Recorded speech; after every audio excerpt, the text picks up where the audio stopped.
26 বছর বিদেশ কইরা আইসো এক ভদ্রলোক আমারে জড়ায় ধরে কাঁদছিল জোরে, কাইদা বলছিল, হুজুর আমি যখন আমার নিজ উপজেলার বাজারে আসছি, 26 বছর পরে একবারে চলে আসছিলাম দেশে,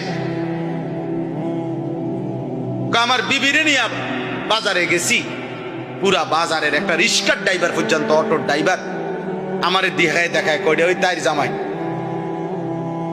আমার বেডি এই পরিমাণ বাজারে বাজারে ঘুরছে, মানুষে এখন বেডির নামে আমারে চেনে, তাইর জামাই।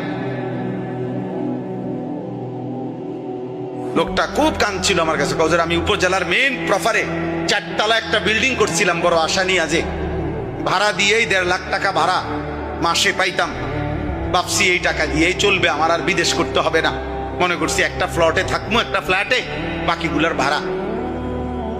লজ্জায় মানুষের শেষ পর্যন্ত গ্রামে আগের পুরান ঘরে ফিরে চলে গেছে।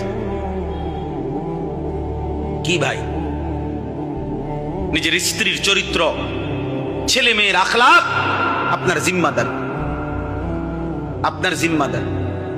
আজকে এই শেষ কথা, এটা কি পরিমাণ অসভ্যতা, অস্থিরতা, বেহায়াপনা এই সমাজ।